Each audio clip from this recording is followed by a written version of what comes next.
Hey everyone, and welcome.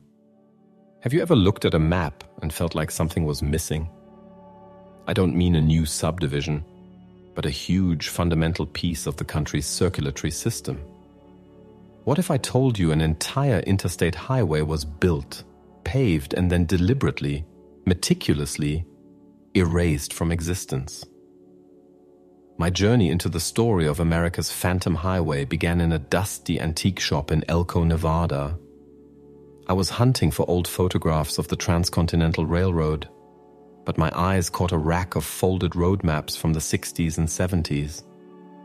I have a soft spot for these relics of the pre-digital age, their creases holding the memory of 1,000 family vacations. I bought a 1971 Texaco map of the western United States for $1. It wasn't until I got it home and spread it across my dining room table that I saw it.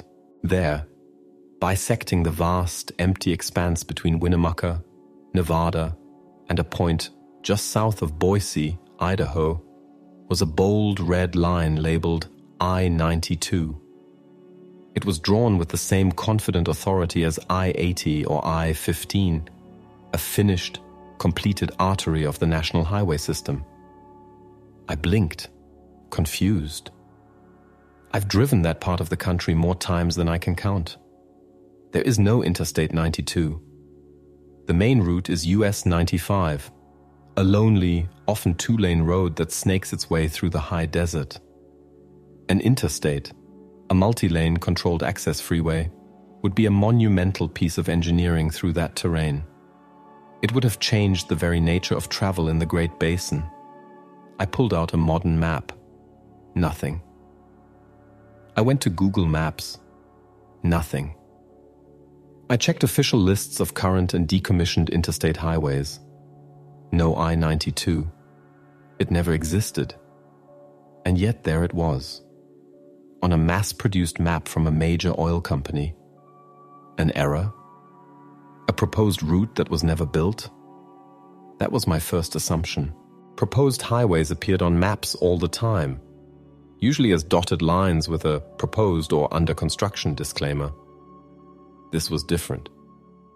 The line for I-92 was solid, thick, and unambiguous. It was presented as a fact, a road you could fill your tank for and drive. My curiosity shifted to obsession. I started collecting maps from the same era. A 1970 Rand McNally Atlas showed it as under construction.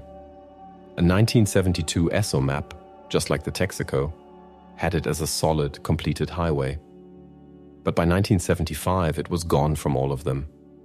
It had appeared and then vanished from cartographic history in the span of just a few years. What happened in that remote stretch of desert? The official story, or rather, the lack of one, was the first major red flag. There were no grand announcements for a new interstate in the late 60s. No newspaper articles heralding a new economic corridor connecting Nevada and Idaho. There were also no articles about its cancellation. A project of that magnitude, employing thousands and costing hundreds of millions in 1970s dollars, doesn't just get cancelled without a trace. The political fallout alone would have been immense. It was as if the government and the media had entered a collective pact of silence. My initial online searches yielded nothing but forum posts from other confused map collectors and a few vague, dismissive replies about it being a cartographer's fantasy. But a coordinated fantasy across multiple competing map makers? That didn't make sense. Map companies were meticulous.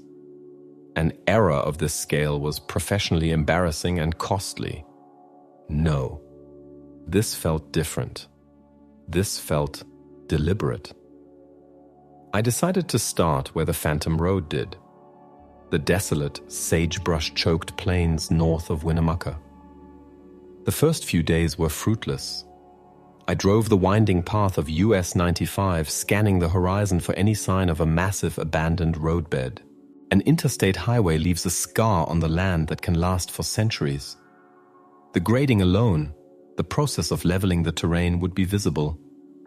I saw nothing but rolling hills, distant mountains, and the occasional dirt track leading to a ranch or an old mine.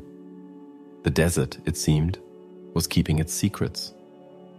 It was on the third day, while poring over satellite imagery on my laptop in a cheap motel room, that I found the first breadcrumb. It was a faint, almost imperceptible line, straighter and wider than any ranch road. It ran parallel to US 95 for several miles before veering off into the Owyhee Desert, a place known for its brutal remoteness. The line was broken, interrupted by decades of erosion and plant growth, but it was undeniably linear.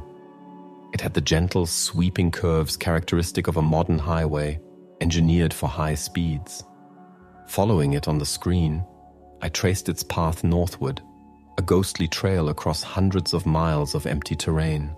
In some places it was clearer, especially in alkali flats where little grew. In others, it vanished completely into canyons or mountainous areas. The sheer scale of it was breathtaking. This was no mapping error. Something had been built out here. Something huge. And someone had gone to an incredible amount of trouble to make it disappear. The question was no longer if it existed, but why. It was erased. The digital ghost on my screen was tantalizing, but I needed physical proof. Armed with GPS coordinates pulled from the satellite images, I set out again, this time on foot. The area the Phantom Road crossed is some of the most unforgiving terrain in the lower 48. It's a land of basalt cliffs, deep canyons, and relentless sun. After hours of hiking under a brassy sky, my GPS led me to a shallow cut in a low ridge. It was clearly man-made. The sides were too smooth, the angle too precise for a natural feature. I scrambled down into it. The ground underfoot was different, a compacted mix of gravel and soil that felt unnaturally firm. I kicked at the dirt, my boots scraping against something hard. I knelt and dug with my hands, the dry soil giving way easily, and then I felt it, a smooth, black surface. Asphalt. My heart hammered in my chest. I clawed away more dirt, revealing a patch of pavement about the size of a dinner plate. It was cracked and weathered, but it was unmistakably the surface of a road. It was real. Over the next few weeks, I became a desert archaeologist, hunting for the skeletal remains of Interstate 92. I found more buried sections of asphalt. I found a deep-driven steel survey marker, rusted but still solid, miles from any known road. The most significant find came in a remote valley, where a small creek cut through the landscape. There, half buried in the embankment, was a massive chunk of concrete. It was pitted and crumbling, with thick, rust-eaten rebar sprouting from it like twisted vines. Its shape was unmistakable. It was the footing of a bridge abutment, a bridge to nowhere, for a highway that didn't exist. This was irrefutable proof. You don't build concrete and steel bridge supports for a mapping error. The cost, the logistics, the sheer effort involved in hauling that much material into such a remote location spoke of a serious, well-funded project. The erasure was just as mind-boggling. The asphalt wasn't just abandoned, it was buried. The bridge hadn't just collapsed. It had been demolished and hauled away, save for the footing that was too massive to move and easier to bury. This wasn't neglect. It was a deliberate, surgical removal. I started digging into archives, shifting my focus from transportation to land management. If a highway was built, the Bureau of Land Management, BLM, and the Army Corps of Engineers would have records. I filed Freedom of Information Act, FOIA requests. Most were returned with no records found, but one, a request for geological surveys in the Owyhee region from 1968 to 1974, came back with a folder of documents. Most of the pages were unremarkable, detailing mineral deposits and water tables. But several pages had large sections blacked out with a thick marker. The redactions were all clustered along a specific, linear corridor. When I plotted the coordinates of the redacted zones on a map, they formed a near-perfect overlay of the Phantom Highway's path. Whatever the government was hiding, it was right under the road. My investigation was hitting a wall of official silence. I decided to change tactics. Instead of chasing paper trails, I needed to chase memories. I started spending time in the small, forgotten towns that dot the periphery of that vast emptiness. McDermott, Jordan Valley, Rome. These are places where people have long memories and a healthy distrust of the federal government. In a dusty bar in McDermott, I found my first real human source. His name was Earl, an old-timer in his late 80s who had worked as a ranch hand his entire life. When I cautiously brought up the idea of a big, abandoned road out in the desert, his eyes, cloudy with age, sharpened with a clarity that startled me. He remembered. "That wasn't no highway," he rasped, nursing a warm beer. "Not for us, anyway." He told me about the sudden influx of construction crews in the late 60s. They weren't the usual rowdy road crews. These men were quiet, serious. They kept to themselves. Their camps were fenced and guarded. The equipment was heavy-duty, bigger than anything he'd ever seen for road building. And the security was intense. They had fellas in jeeps with rifles, Earl said, his voice dropping.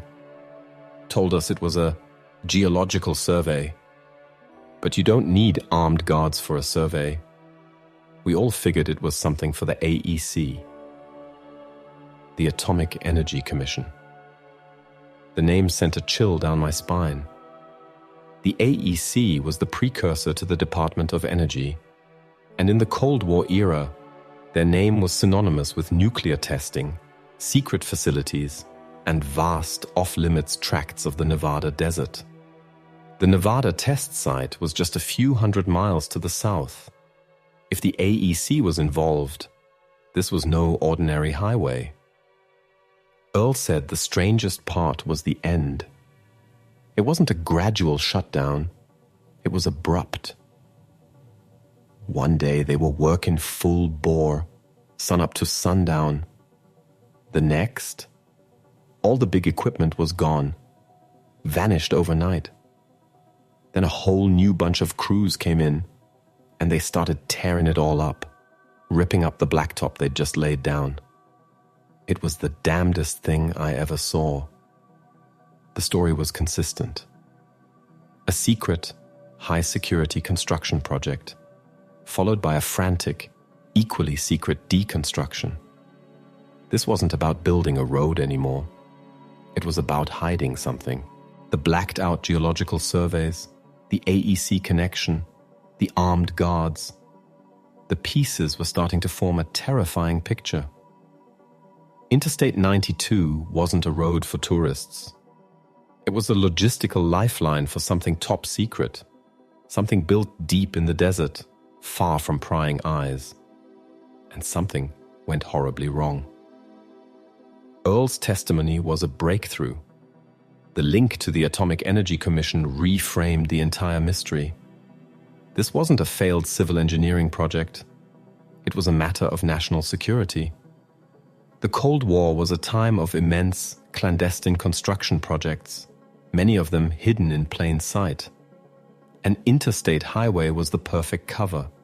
It explained the massive budget, the heavy equipment, and the need to acquire a long, linear parcel of land. It was a project designed to be seen, but not understood. Following the AEC lead, I spent months scouring declassified document archives online. Most of the material was dry, technical, and heavily sanitized. I was looking for a needle in a haystack the size of a continent. The keyword I kept searching for, along with AEC and Nevada, was a name Earl had mentioned in passing: a name the construction workers had called the project foreman, a man named Henderson. I finally found it. A single scanned page from a 1972 internal AEC memorandum, declassified in 2004. It was a progress report on Project Sandstone. The author of the report was a Dr. Aris Henderson. The memo was mostly bureaucratic jargon, but one paragraph leaped off the page. It mentioned logistical challenges related to the primary access corridor and the unforeseen geological complexities encountered at Site B. It recommended expedited reinforcement of the PAC substructure to handle Class 4 heavy transport. A primary access corridor, Class 4 heavy transport.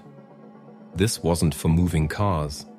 It was for moving something immense.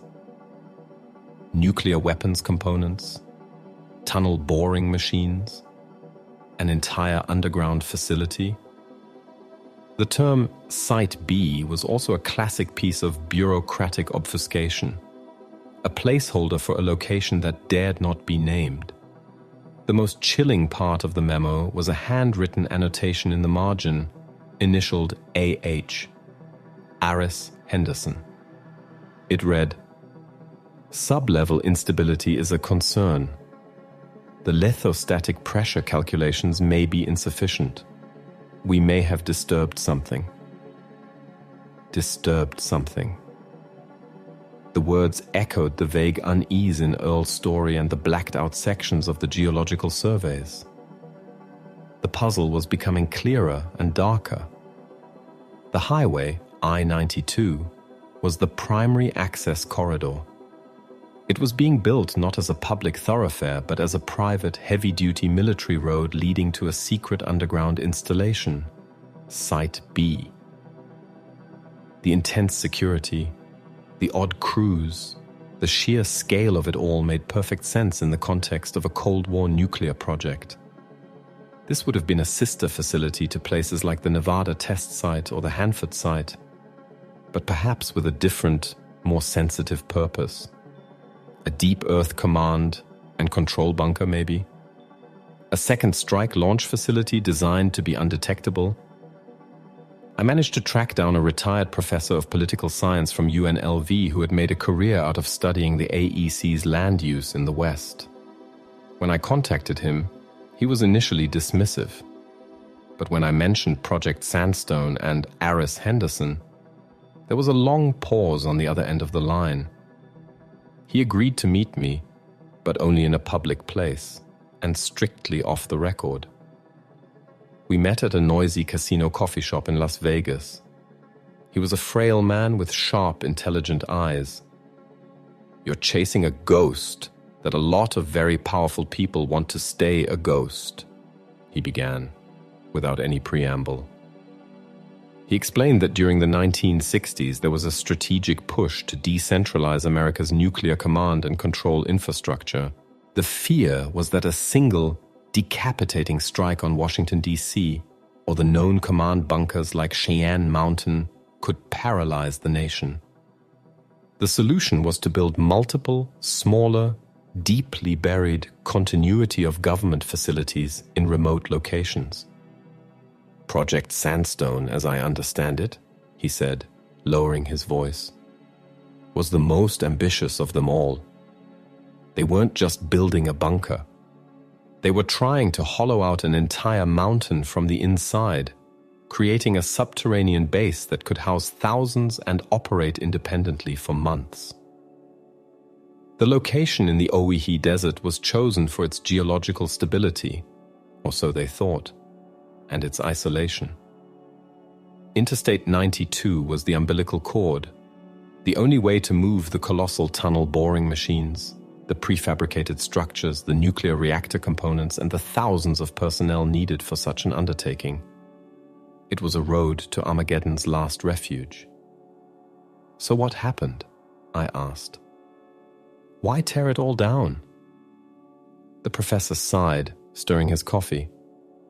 "That's the billion-dollar question. The official rumors were always about budget overruns or a shift in strategic policy with the advent of submarine-launched ballistic missiles. The subs became the ultimate fail-safe, making these massive land bases redundant. That's the clean, simple story. He leaned forward, his eyes intense. But the unofficial story, the whispers you'd hear from engineers who had their security clearances revoked overnight, was that they found something. Henderson's crews, while boring deep into the earth, broke through into something they weren't supposed to. He didn't know what it was. A massive, uncharted aquifer that threatened to flood the entire facility? A pocket of dangerously radioactive natural gas? A geological fault line that made the entire structure unstable? Whatever it was, the professor concluded, it was a program killer. Something so problematic that the only solution was to not just abandon the project, but to erase it. Seal the tunnels, demolish the infrastructure, and scrub the highway from the map and from the land itself. They needed to make it look like they were never there. Because if what they found was a genuine, enduring threat, the road was a map leading right to it. I left the coffee shop with my head spinning. The missing interstate was the key to a buried secret, a concrete scar leading to a wound in the earth that the government had desperately tried to cauterize and conceal. Henderson's cryptic note, "We may have disturbed something," was no longer just an engineer's concern. It was a prophecy. The professor's story provided the motive, but the central mystery remained. What did they find? What could be so significant that it would force the United States government to abandon a multi-billion-dollar strategic facility and then spend millions more to hide the evidence? My search took a turn, away from historical archives and toward scientific data. I focused on the redacted geological surveys again. If they were hiding a geological anomaly, perhaps other non-governmental surveys might have picked up a faint signal of it. I started looking at public data from the US Geological Survey, specifically magnetometric and gravimetric surveys of the region. This is highly technical data, measuring minute variations in the Earth's magnetic and gravitational fields.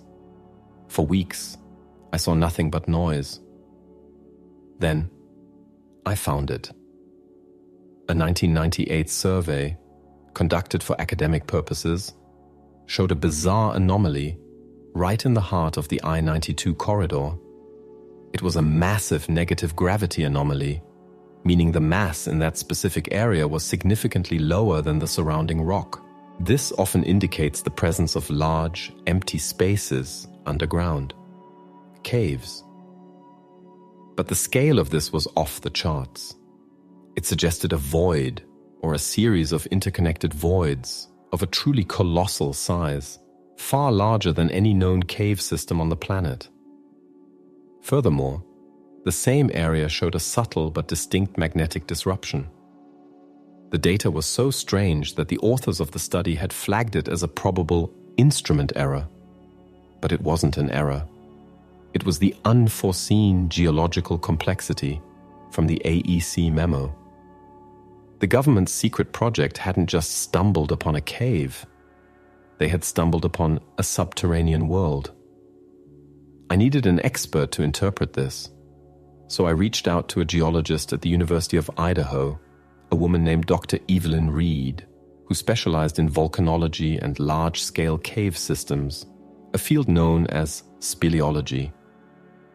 I sent her the public survey data and my map of the redacted government plots, without mentioning anything about a secret highway or a Cold War bunker.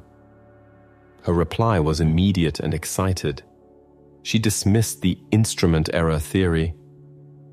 "This isn't an error," she wrote. "This signature is consistent with one thing: a massive, deep-level cavern system within the Miocene basalt flows. But the size... My God! If this data is correct, we're talking about a void that could potentially rival the volume of the Grand Canyon, only it's hundreds, maybe thousands of feet underground. She explained that the Owyhee Plateau is a volcanic region, and it's possible for vast, empty lava tubes to form.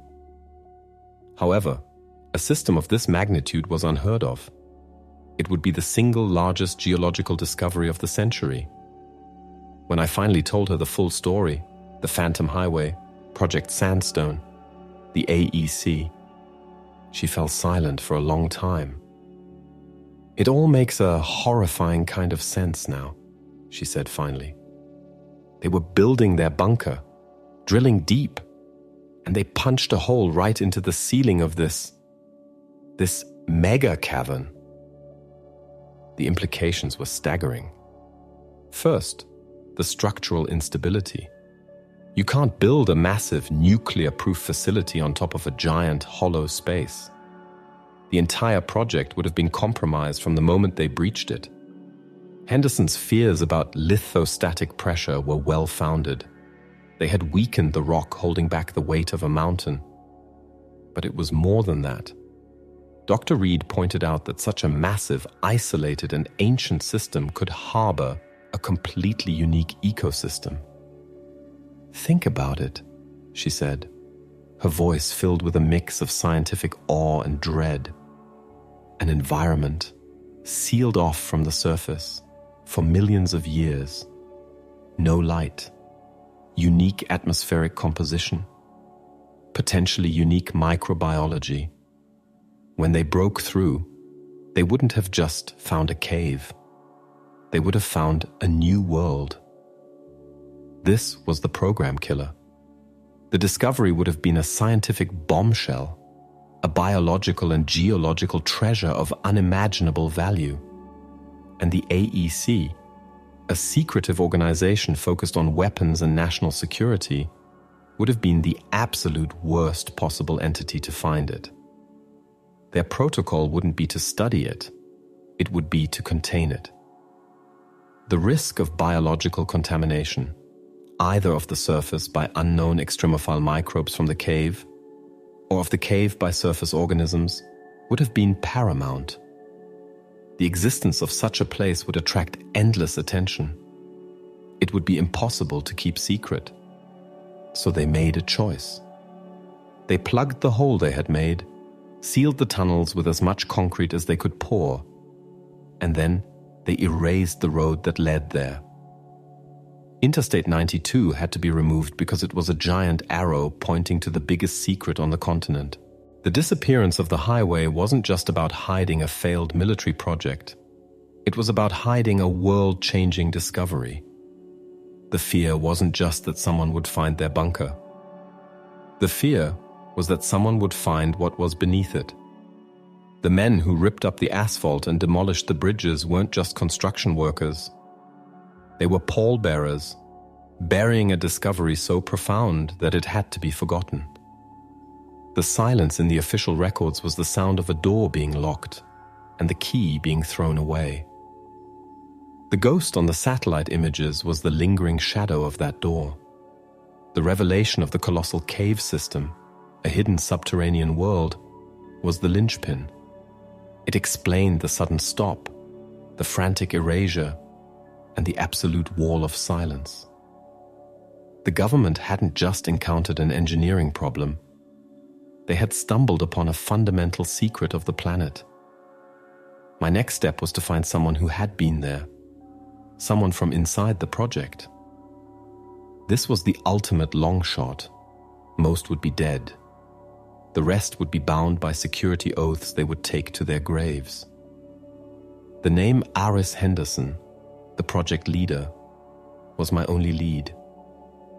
He would be in his 90s, if he were still alive. I searched obituaries, public records, and professional directories for months. I found nothing. It was as if he, too, had been erased. Then, I had a thought. Henderson was a high-level AEC scientist. He would have had a PhD, likely in physics or engineering. I started searching academic databases, not for him, but for his doctoral thesis, hoping to trace his university and perhaps find alumni records. I found it in the archives of the California Institute of Technology, Stresses in Deep Earth Crystalline Structures, by Aris Henderson, 1954. Using this, I was able to trace a patchy history of his career through old conference proceedings. After leaving the AEC in the mid-70s, he didn't just disappear. He took a position at a private materials science firm in San Diego, working on composites. It was a strange career move for a man who had managed one of the largest clandestine projects in US history. It was a quiet, unassuming end to a career that had touched the extraordinary. The firm had been bought out twice, but through old employee newsletters, I found a retirement announcement from 1990. It mentioned he was retiring to a small town in coastal Oregon. After weeks of cross-referencing property records and phone listings, I found a possible match. An A. Henderson living in a sleepy seaside community. I knew the odds were astronomical, but I had to try. I drove to Oregon and found the address, a modest house overlooking the Pacific. An elderly woman answered the door. When I asked for Aris Henderson, her face clouded over. She told me he had passed away 6 months prior. My heart sank. I was too late. I explained I was a historical researcher looking into Cold War-era engineering projects. I must have looked so crestfallen that she took pity on me. He kept everything from his work, she said, her voice soft. He was very proud, but also haunted by it. He has a study. I haven't been able to bring myself to clear it out yet. She led me to a small room filled with filing cabinets and bookshelves. It was a shrine to a life of science.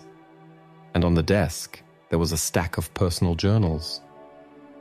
His widow, seeing the scholarly nature of my quest, allowed me to look through them. They were mostly filled with equations, notes on material science, and personal reflections. Then I found the volume for 1972. My hands trembled as I opened it. The first few months were filled with notes on Project Sandstone, confirming everything the professor had told me. He wrote of the immense pressure, the logistical triumphs, the feeling of being at the helm of a project of historical significance. Then came the entry for May 17, 1972. Breach.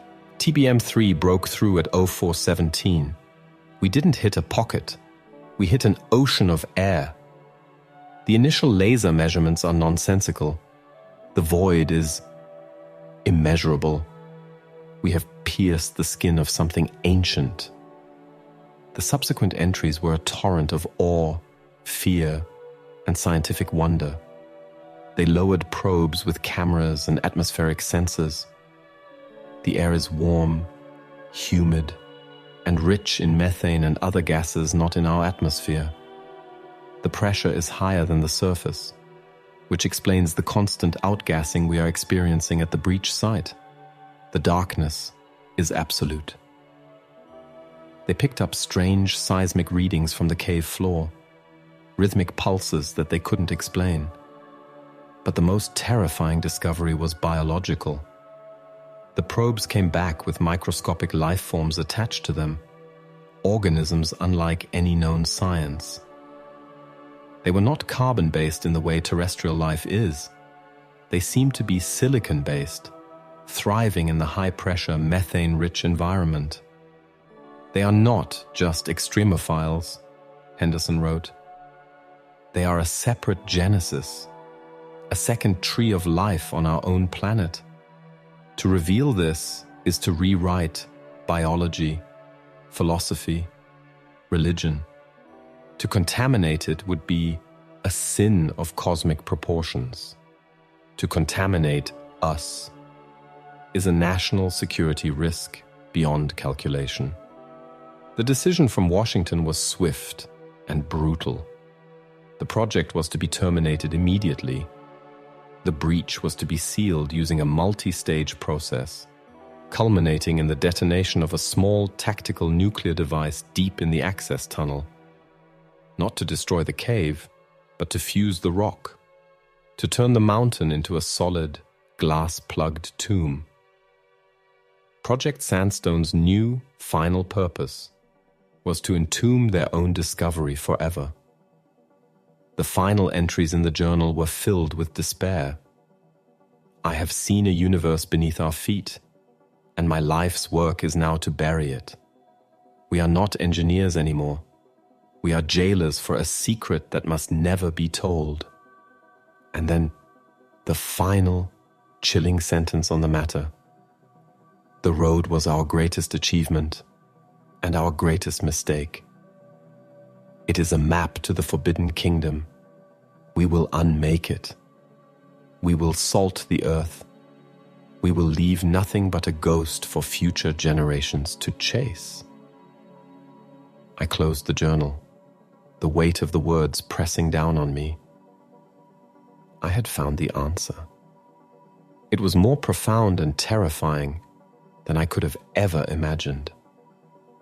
Interstate 92 was erased to protect us from a truth our world was not ready for, that we are not alone on this planet. Aris Henderson's journal was the Rosetta Stone. It decoded the entire mystery, providing not just the what, but the why. The story was no longer about a missing road. It was about a monumental act of containment. The physical erasure of Interstate 92 was the last, desperate step in burying a secret that redefined our place in the world. The tactical nuclear device mentioned in the journal was the most shocking detail. It wasn't a weapon of war, but a tool of concealment, a way to create a permanent, radioactive seal. This explained the intense secrecy and the AEC's direct involvement. The operation to erase the highway was likely given a code name of its own, a final chapter to Project Sandstone. I believe this was Operation Dust Devil, a name I found on a single heavily redacted document concerning surface remediation activities in the exact same geographic area and time frame. The name was evocative, suggesting a whirlwind of activity designed to stir up the land and obscure what lay beneath. The logistics of the erasure would have been a mirror image of the construction. Instead of graders leveling the land, they would have been recontouring it, breaking up the unnaturally flat roadbed. Instead of paving machines laying asphalt, massive grinders would have chewed up the pavement, which was then likely mixed with local soil and scattered, or used to fill the very cuts the road had created. The concrete from the bridges would have been demolished with explosives. The steel rebar cut up and hauled away for scrap, leaving only the deepest footings that were easier to bury than to remove. The entire area would have been reseeded with native sagebrush and grasses, the seeds likely collected from the surrounding desert to ensure a perfect match. The armed guards Earl the Rancher remembered seeing during the deconstruction weren't there to protect the workers. They were there to ensure the secret stayed buried with the road. They were there to enforce the silence. The phantom highway on the old maps was the loose end they couldn't fully control. In the early 1970s, cartography was a slow-moving industry. Information was shared between mapmakers, and once a major feature like a new interstate was slated for inclusion, it would enter the production pipeline. The decision to build I-92 was likely communicated to the major map companies in 1969 or 1970. The frantic decision to terminate and erase it in 1972 would have taken time to filter down. For a year or two, companies like Texaco, Rand McNally, and Esso printed maps with the completed highway, working off the last official information they had received. By 1974 or 1975, when it became clear the highway was not only not opening, but had vanished from all federal planning, they quietly removed it from their subsequent editions. There was no public announcement of the removal because there had been no public announcement of the construction. It was a ghost that haunted the printing presses for a few years before finally being exorcised. The story of Interstate 92 is a chilling testament to the scale and power of the Cold War state.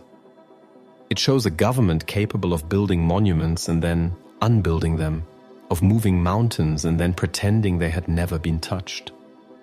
The project began as an expression of power, a way to master the apocalypse, but it ended in an act of humility and fear. They encountered something far older and more profound than their own geopolitical struggles, a force of nature and biology that they could not control, only hide from.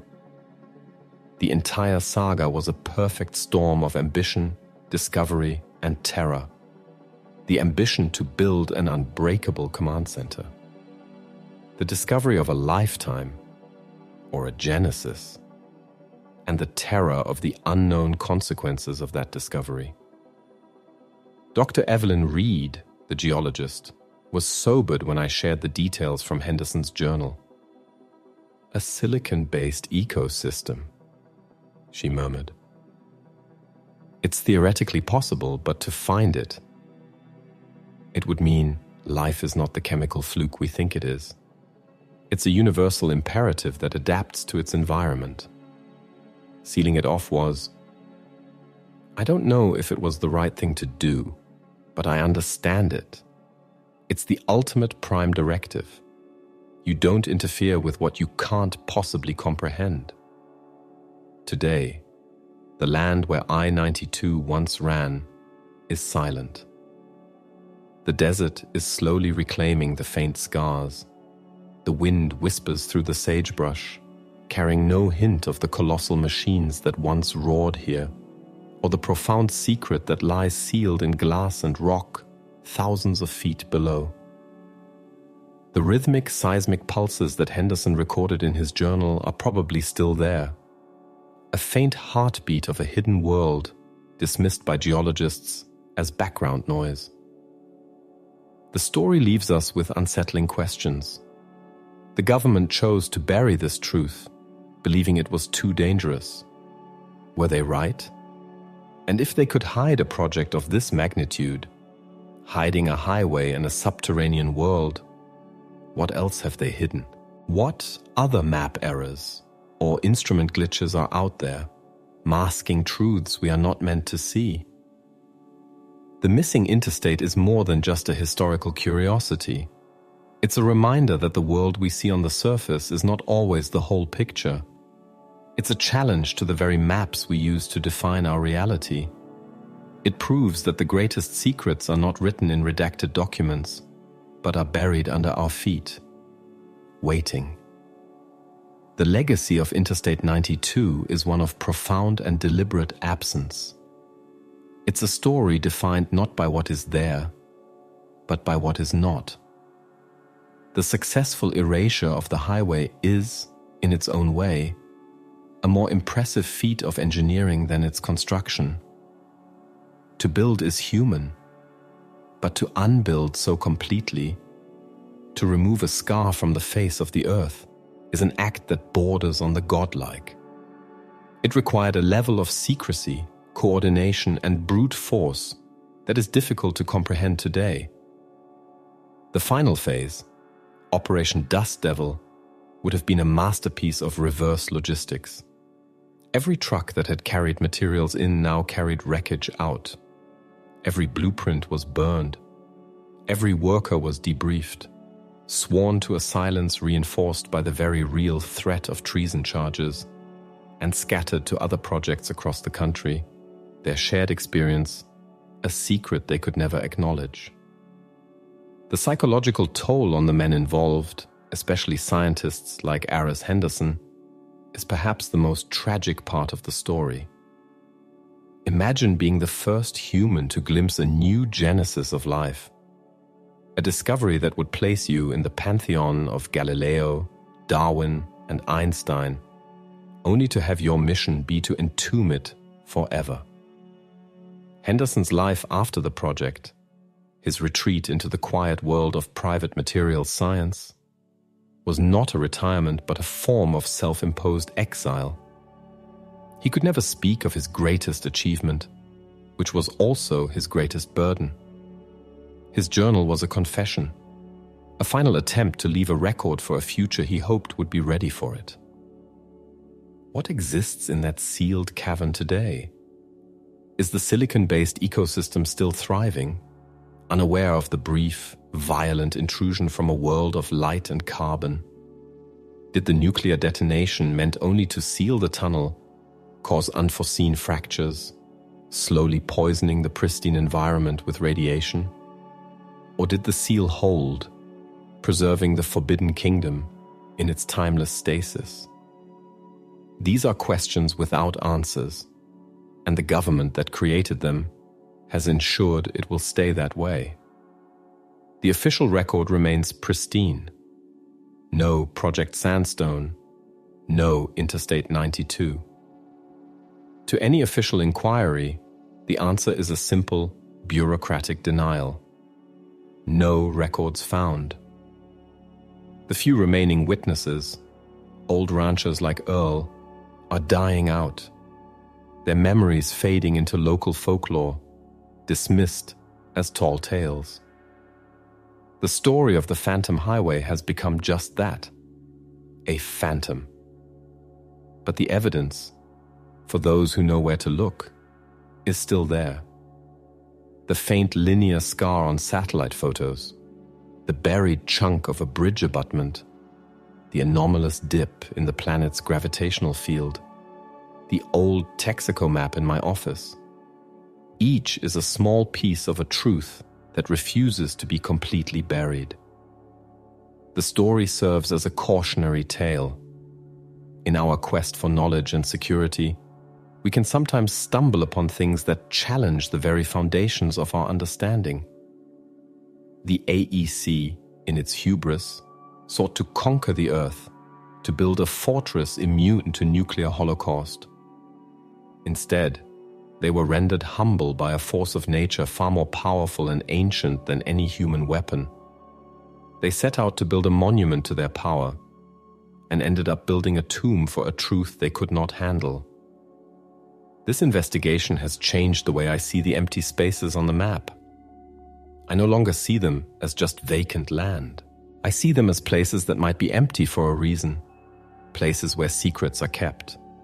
The vast deserts of the American West, the deep forests of the Pacific Northwest, the frozen expanses of Alaska. These are the modern-day, here be dragons sections of our world, not because they are unexplored, but because they might be unexplorable, or contain things we have been deliberately steered away from. The saga of Interstate 92 demonstrates that history is not always a settled narrative. It is a dynamic, shifting landscape with hidden paths and buried truths. It shows that conspiracies are not always about shadowy cabals plotting world domination. Sometimes they are about frightened people trying to put a lid on something they accidentally unleashed. It's a conspiracy of silence, driven by a genuine, if perhaps misguided, sense of protecting humanity from a paradigm-shifting reality. The highway remains missing, a void in our national infrastructure and a hole in our history. It is a silent monument to a discovery that was too big to reveal, and a secret that was too dangerous to keep. And as you drive the lonely highways of this country, through vast and empty landscapes, it's worth asking, what other roads have been unmade? What other truths have been paved over? And what lies beneath the perfect, unbroken asphalt of the world we think we know? The finality of the erasure is